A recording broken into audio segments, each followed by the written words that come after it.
We want to recognize and thank G&M Cattle Company and Lewis Farms Beefmasters for their support of the Beefmaster Banter podcast.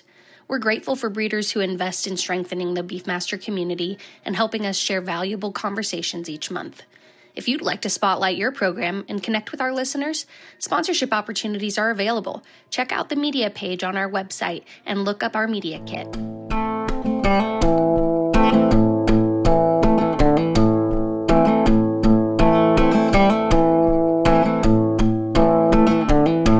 Welcome to the Beefmaster Banter. Today we are joined by Dr. Troy Rowan from the University of Tennessee. We're going to be talking about some performance, maternal heterosis, and a lot of things that we talk about within the breed a lot and preach a lot. And Dr. Rowan's got some insights for us. How are you doing today? I'm good, Lance. I'm good. Talking about one of my favorite topics with my favorite American breed. That's awesome. We've really enjoyed working with you and enjoyed everything that you've done for us so far and look forward to continuing to work with you on some things. One of the big topics that I think we need to push, and I don't think it can be pushed enough to breeders, is as seed stock guys, we're kind of the cutting edge and we need to stay on the cutting edge in terms of data collection and the value of that data collection. And from your perspective, what do you see as just as a sky high view of data collection and what's valuable about it? Yeah, Lance, I think the important thing, and this is something that we emphasize from the very beginning in when we start to think about doing genetic evaluation and making the fun, flashy part that we get to use as marketing is the outcome, right? That EPD itself, that index when we get it sort of parameterized correctly together. But at the end of the day, the currency of all that stuff, the things that make those tools actually useful is phenotypes. So even as we move into this widespread genomics era, there was this thought that like, oh, once I've genotyped stuff, I don't need to keep collecting phenotypes, which couldn't be any further from the truth, right? When we stop collecting phenotypes, or if we're collecting phenotypes that aren't close to the trait that we actually care about economically, the whole system falls apart. And so from data integrity to data quality to improving those phenotypes and making them closer representations of the stuff that we care about, I think that so much of the work that we've got to do as an industry isn't in making fancier, flashier genetic prediction tools. It's in measuring those phenotypes that affect the bottom line better. And I completely agree with that. I don't think we need flashy, fancy tools. I think we get enough confusion with what we already have. I think we have a set of great tools that helps producers. I think one thing that we sometimes miss as producers is the completeness of our records and recording everything from the best animal in our herd to the worst animal in our herd for whatever phenotype we're looking at. Tell us a little bit about that and how that affects these tools.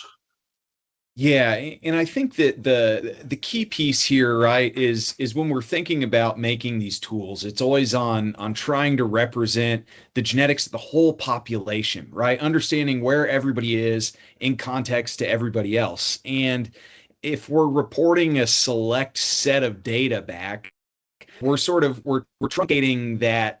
We're truncating that someplace, right? We're cutting off that bottom end and we're making that distribution look different than it actually is, right? We're making, again, say we're lopping off those animals with really low weaning weights.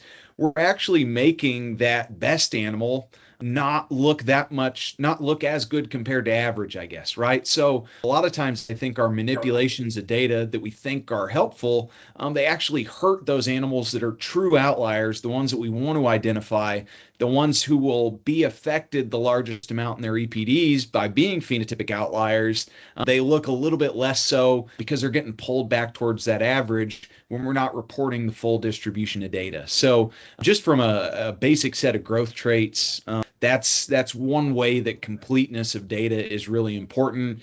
And I'm certain that we'll talk more about sort of what opens up when we keep a full inventory. We've got that full cow herd. We can start to understand reproduction in a little bit more fine-toothed way. And that's super, super important for a breed like Beefmaster, whose strength is really in that maternal cow. How do we continue to make progress on the things that make that cow tick? And so much of that relies on collecting data that relies on whole herd reporting program. And we talked about the population. And one thing I guess I get a lot of questions about when reporting this data as a contemporary group and what exactly a contemporary group is. Let's break that down a little bit. And then I think we can kind of move into some more of where can we go with this whole herd reporting and reporting everything. For sure. In generally, when I talk about contemporary groups with folks that aren't as familiar with these reporting schemes, we talk about herd year season, right? Trying to remove the environmental piece of a phenotype so that we can start to estimate the genetic component, which we really care about, right? We want to identify which animals are going to pass down better genetics to their offspring, and make sure that we're moving those animals forward. So to do that, of course, right, I said that phenotypic collection is essential. Removing the environment from that phenotype is equally important.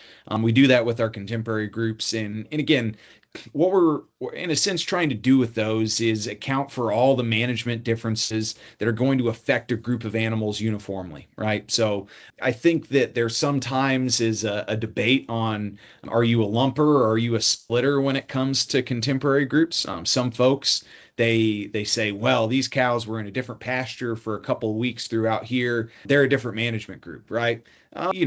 Maybe depending on what happened in that pasture, you could make an argument that there's something there. I think that generally we're better off, and Lance, I'd be curious on your thoughts about this as well. But for me, I tend to be a little bit of a lumper, right? Unless we're doing some really different management things, I think we're almost always better if these animals are on the same ranch, they're being managed, they're being supplemented, health protocols, reproduction is somewhat similar. I'd really like to see those animals within a big contemporary group, because again, the more spread that I get, the more likely I am to identify those true outliers. And in our business of breeding cattle, especially in the seed stock side of things, that's really what we want. We want those animals that are true outliers amongst a big group of contemporaries. And the more that we sort of divide and split those contemporary groups up, the less effect they're actually going to have on that EPD, right? An animal in a contemporary group of 2 or 3 or 4, I don't know how Beefmaster handles these, but generally in our work, we toss those out, right? I need to see variation in order to understand if that animal's genetics are different. So again, I'm generally a lumper when it comes to contemporary groups, but they're really the basis for us understanding how do we split the genetics and the environment of these phenotypes up. I'm with you. I think putting everything together that you can is absolutely the best way to go, unless there's some major management difference between pasture A and pasture B on the same place. I think you're good. Now if you're raising something, to me, where I get it is sometimes people will say, well, I've got these 20 miles down the road from these. Well, no, you can't really lump those, but right. Same place, same management. I absolutely get as big a group as you can. It's going to help you out in the long run. Yeah, and sometimes, right, we're managing maybe those 3-year-old cows quite differently, right? They're getting a little bit more supplementation. There's some large management differences that aren't just related to the age of that animal. That's probably a worthwhile separating those animals into contemporary groups. And so I think that again, thinking strategically about how you build contemporary groups, if you are operating on different ranches, is important. You can sort of the bigger and more robust you can make them, the more information you're going to be able to extract from those. So it's an important piece of what we do, but it's something that I think we tend to think about after it's already happened, as something that we model out rather than thinking intentionally about how do we make good contemporary groups that are the most useful to a genetic evaluation. Yeah, and I think one thing that I think you and I can both kind of attest to is if you try to sit there and make your contemporary groups to make something look good, it's not really going to work out for you. It No, doesn't. there's so much of the stuff, and you see this more than I do, but there's so many of these situations where I think that there's this tendency to say, I'm going to game the system. I'm going to figure it out. I'm going to make this animal look that much better. But the nature of what we do in genetic evaluations is there's so much noise that if you're creating more noise, it's more than likely going to get swapped out amongst all of the other data that's flowing in, right? Making that little tiny contemporary group where that animal looks exceptional doesn't do that animal any good if Lance is throwing that contemporary group out because it's too small, right? I think, yeah, and quality control picks up a lot of these things, right? We see statistical anomalies and we say, listen, there's no way that this could physically be possible in a group of cattle. So again, I think that sometimes when you try and cut some corners and do things that are crafty, it really just works against the bigger picture, which I think is what we've always got to be thinking about, not just within our farms, but as you're trying to move the breed forward. Data integrity is at the core of everything that you do. And so making that data not just accurate in how you measure it, but as complete as possible, I think is essential to making the most useful selection tools that come out the other side of an evaluation. Absolutely. And like you said, we have stops in place for those things that are biologically impossible to happen. We do have that in place to stop that, remove that noise. You mentioned us being a maternal breed and recording everything. And I think one thing that I think we've got our whole herd reporting program. Many breeds have a whole herd reporting or something similar. I understand it helps a lot with this genetic evaluation, but on the maternal side, what do you see there in terms of the value of whole herd and especially for Beefmaster as a maternal breed? No, I think that the whole herd reporting program is just it's absolutely essential as you try and drill into any of these reproductive phenotypes.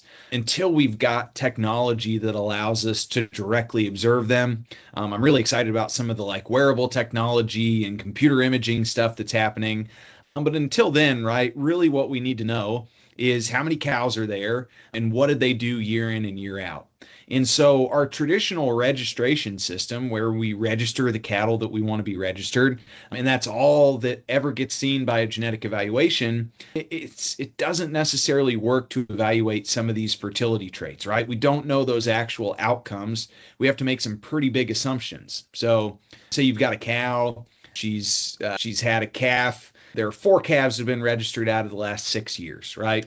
I'd say that might be typical. Maybe she had calves those other 2 years.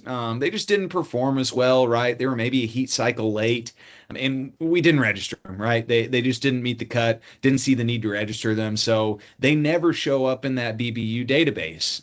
And so when Lance goes back and tries to say, all right, has this cow had 6 successful reproductive events in a row, right? What does her stayability, her cow longevity look like? There's 2 really different answers there, depending on those 2 blank question marks sitting in those cows' records. Those years without a calf record, if it hasn't been reported, it wasn't registered, we can't know whether she had a successful reproduction or not. And we can't know whether or not she missed a calf or that calf was born, just didn't get registered. That calf was born dead, right? There's all these assumptions that we've got to make to figure out if that cow is either a really successful reproducer, right? She's sort of reached our benchmark, 6 calves in a row. Is she have a calf 2 out of every 3 years, in which case those aren't the genetics that is a maternal breed that we want to propagate. So these whole herd reporting programs, they don't force you to register those calves maybe that are underperforming or that were born dead, but we're able to keep track of that cow's reproduction regardless, right? Was she able to raise that calf? When did she have that calf? That can help us, again, back into some more fine-toothed reproductive traits. So you can start to understand things like, when does this cow calve relative to her contemporaries? How quickly is she able to start recycling and get rebred? We know how important that is, especially in those 2 to 3 year old cows. And so again, understanding who's there, how did they produce this year, that can tell us a lot on the back end about reproductive successes, failures, and we can come at that from a number of different ways. And one thing I like about it too is even on the simple side, just looking at reproductive efficiency, if you're, let's just use 100 for a round number. You got 100 of them, you got 92% bred, and then you wean 88 of those calves. If you're not in WHR, you're just like, well, I weaned 88 calves this year. If you're in WHR, you're thinking, okay, that's 88%. Then you can dig deeper and say, each calf that I weaned would have been worth, let's just say in the commercial market, let's just say $2,200. I mean, that's probably pretty conservative right now. So your open cows cost you $17,600. Your calf loss between the bred between weaning, birth and weaning was $8,800. So that's $26,400 you lost this year. So to me, if you're looking at WHR, you can really see things like this pop out to you. Yeah, for sure. And again, when we're just looking at registered animals, you can think of 100 different ways that you could arrive at this set of registered animals. And again, they can range from, excellent reproduction and calfhood management all the way to a complete and utter disaster. But if you don't know what the full set of animals looks like, you have to make some pretty big assumptions. And in genetic evaluation, we like to work with concrete stuff, right? We don't want to make those big assumptions. So again, we're forced to work with the data that we've got. If we've got complete data, that allows us to tell a much more complete story. And I guess kind of going back to what you were saying about, the unknown calves sitting in there. Mm-hmm. You don't know if this cow calved, if you've got a cow, and again, you can track this, that 5 years, she has 5 calves, first 5 calves, average weaning weight of 580 pounds. The next one, she has 4 calves in 5 years. Of those 4 calves, average is 610 pounds. Well, your first cow actually has more total production than your second cow, but we're not tracking that without that. You're not getting to see that. So that's another thing I think that people kind of skip over and miss too. Yeah. No, there's so many benefits to it. And again, I think that at the end of the day, the quality of the prediction tool that comes out is directly related to the quality of the data that goes in. And so the more complete the data, the more complete those contemporary groups, the better idea we get within them, which animals look like they're genetic outliers, the more information that provides back to a genetic eval, the better the tool that comes out. So really what this is and for good reason, right? When you look at the herds where EPDs look like they're the most predictive, there's no question that it's the herds that report data the most aggressively, that make the biggest contemporary groups, that do all of these things, right? There's good reason that those EPDs are the most useful, because that is your data that is driving the ship there. And again, you don't have to be a massive herd to do that. The more complete your data is, the better the tools that you're going to have, in the more aggressive genetic progress you can make out the other end.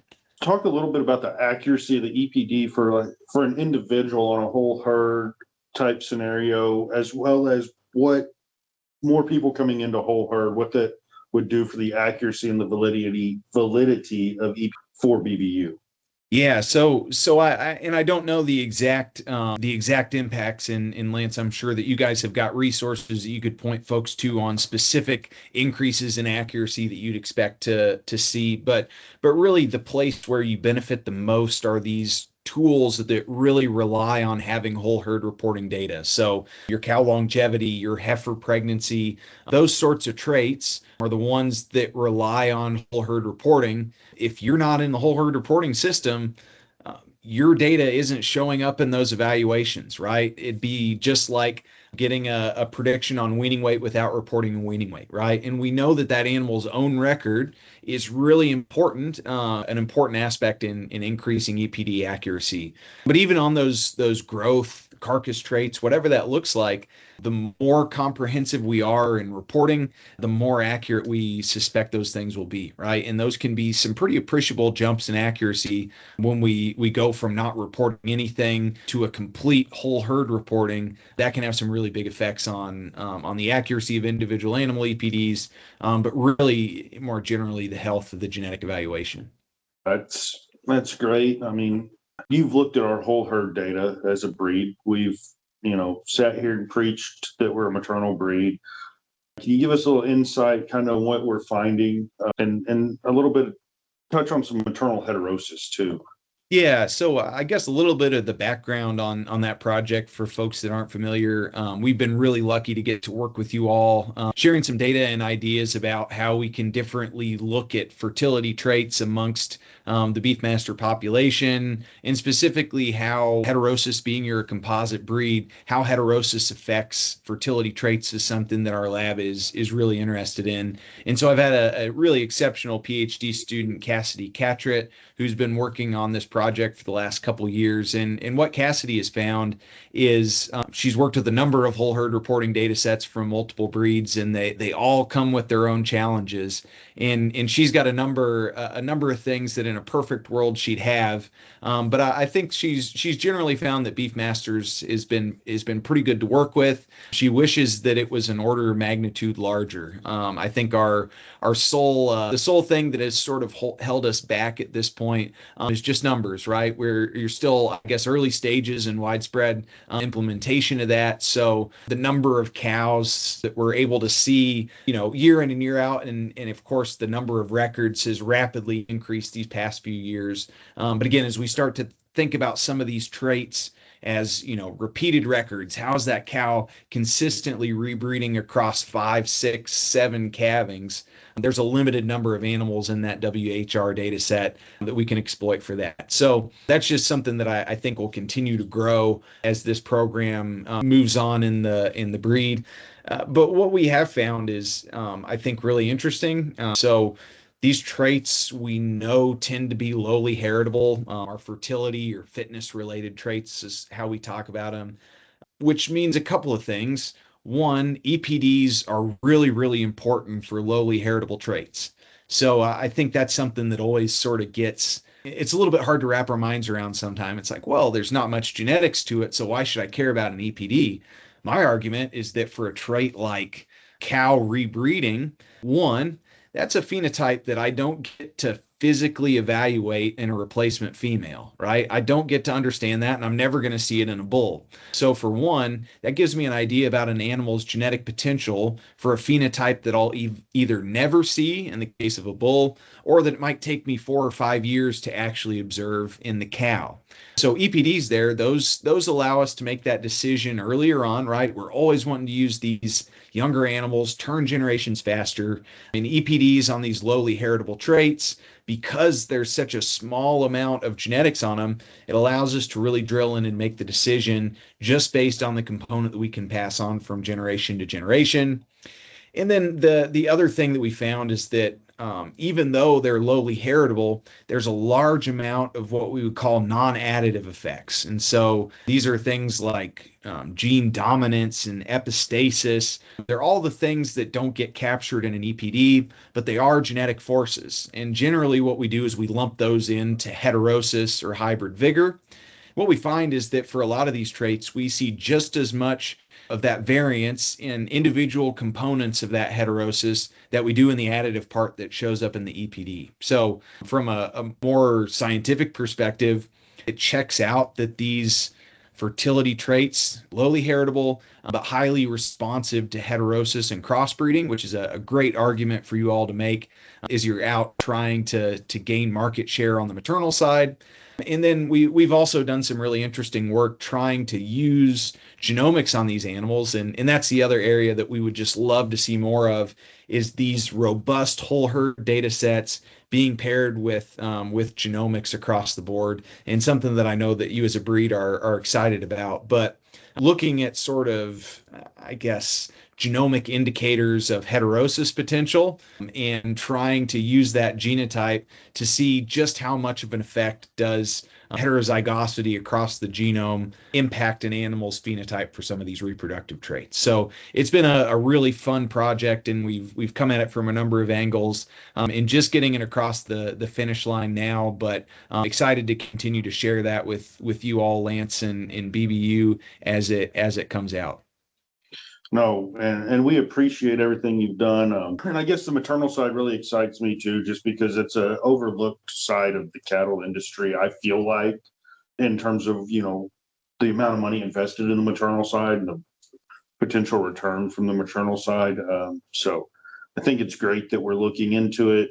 It should go without saying, in today's marketplace, the opportunity cost of an open cow is so enormous. We cannot, as an industry, afford to have open cows. And especially, as you get into more stressful environments where your cattle really excel, if you can prevent a couple of cows from being open at the end of the year. So again, if you can add value just on the fertility side, whether that be through better selection tools, whether that be through structured crossbreeding, I really still think that there's a huge place for this cow to play in making sure that the beef supply stays up and that we're staying profitable at the cow-calf ranch level.